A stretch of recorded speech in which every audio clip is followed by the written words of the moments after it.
to medicate me every day. They could have just switched to medication and I wouldn't be here.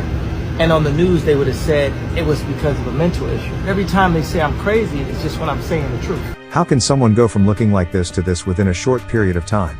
Wendy, how you doing? Hi, very well, thanks. That's good. Any new projects you're working on now that your show's over? Oh, excuse me. I love Morton Ira, and we bowed out gracefully. Kanye West has always been correct, and you might be surprised to learn who was the target of the Hollywood elite's assault. None other than Wendy Williams, the infamous reigning queen of rumors. Not to mention that Kanye West has been warning about the perils of the entertainment industry for years, and it appears that his predictions were accurate. Could this signal the start of a Hollywood revolution? How you doing? Fine, thanks. You're looking good. Thank you. Can I have your hand, please? Can I have your hand? Oh, Because of her talk show, Wendy Williams was well known in America up until last year. The show was extremely enjoyable to watch, whether it was Wendy's uncensored, honest opinion about anyone or celebrity rumors. The talk show presenter, however, has been frank about her health issues, including her struggles with Graves' disease, lymphedema, and vertigo. She was so weak that even with assistance, she could hardly walk. About her health issues, she gave the most famous response in 2018. As she put it, "Stop asking me why I wear sneakers, I have lymphedema. Stop asking me why my eyes bulge, I've got Graves' disease. Stop asking me, like, dumb mess." Can we connect on a more cerebral level? In addition to her medical needs, the TV star's alcoholism is also a well-kept secret in the entertainment business. Rumor has it that if Debmar Mercury, the production firm for her talk program, had acted rationally, her substance misuse would have worsened. Due to her conflict with the production business, Wendy Williams decided to enroll herself back into treatment for around 2 months in order to address her substance abuse problems. Even though Wendy had been displaying signs of a mental illness for some time, she maintained her bravery and even asked for the assistance she required. She spent 2 months in rehab in Malibu, California, to cure serious alcoholism since there were worries about Williams' mental health and suspected drunkenness after the divorce. Despite being accused of being drunk in public on multiple occasions, the former radio host insisted that she was sober and denied having alcoholism problems. She lost her show, she lost access to her finances, even lost her mind. Yes, her bank called her an incapacitated person. But why does Wendy Williams still have this appearance even after treating her illness? Also, Wendy's situation is breaking the hearts of Wendy's supporters. One of them said, "Man, I ain't ever been a Wendy Williams fan.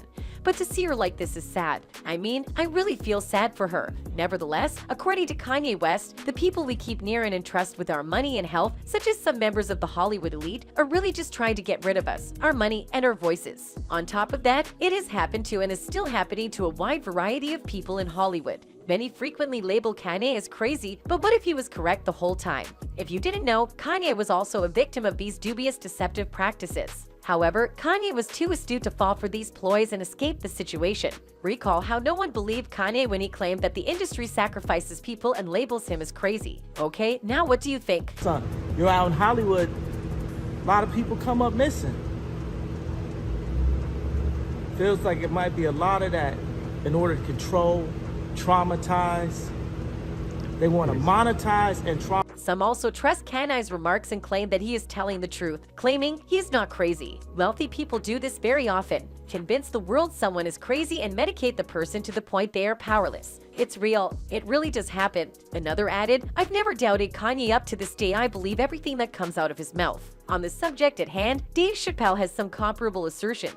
Listen to him out. I've been in show business since I was 14. They're trying to kill me. The whole time, they're trying to convince me I'm insane. They were trying to get me to take psychotic medication. He was also aware of these people's strategies because they frequently operate behind closed doors. He immediately refused to take any questionable medication because of this. So I'm not taking this medicine, man, because I know these people be trying to control you or maybe discredit you. I was afraid, like, you know. But you were stressed out. That's why. There's no question. But it's very stressful for someone to constantly walk behind you and say, "You're insane." Dave also said that in addition to Wendy and Kanye, there was another celebrity who was earning millions but who was soon being referred to as crazy by the public. Fans concur with Dave Chappelle's assertion in their comments. Dave Chappelle has a theory about her and Martin Lawrence that she started to buck the system and was made to look crazy before she eventually ended. Dave went on to say that he actually found that the greatest way for him to distance himself from these awful people while they made every effort to suffocate him was by fleeing. We all know what they do, though, and that is to either misdiagnose patients in order to gain access to them and prescribe the incorrect medications, or, if that tactic fails, to label patients as mad in order to have society write them off. In his conversation with a Business Insider, Charlamagne Tha God also brought up this subject.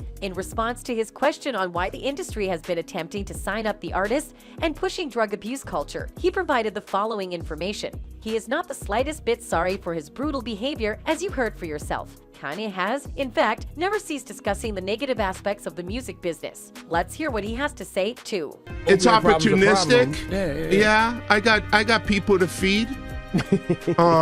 I got a business to run. You're gonna make Dame Dash take this clip and call you a culture vulture. He very openly argues that the media is earning money on the sacrifices of black people, and as a result of these furious allegations, the system canceled him. Kanye has earned the public's utmost respect for standing his ground in the face of this abuse. You might not believe it, but the beloved celebrity trainer Harley Pasternak sought to manage Kanye in various ways. But how could a personal trainer manage to keep him under control? Pasternak has professional military training and mind control. Thus, he does appear to have an interesting background. By posting his abusive text messages on Twitter, Kanye exposed him. These were Pasternak's messages. I'm going to help you one of a couple of ways. First, you and I sit down and have a loving and open conversation.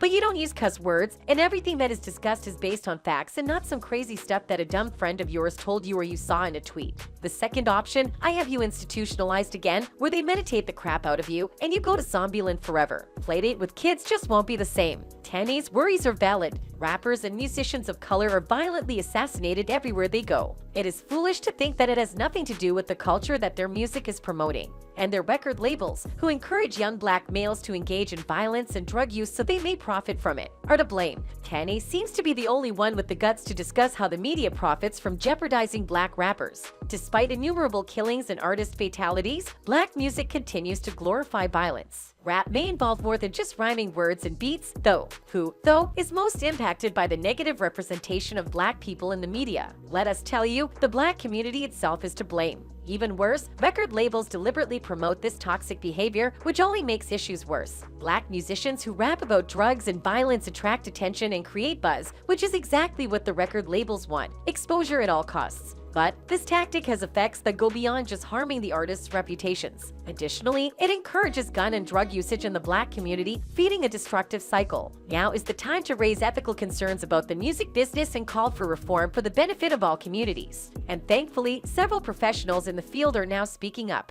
Let's hear from Dame Dash about the notion of black artists selling their souls to the labels. Black rappers and musicians have long been associated with drugs and weapons. All of this turned out to be a scheme by their labels to endanger the lives of these musicians in order for the businesses to benefit.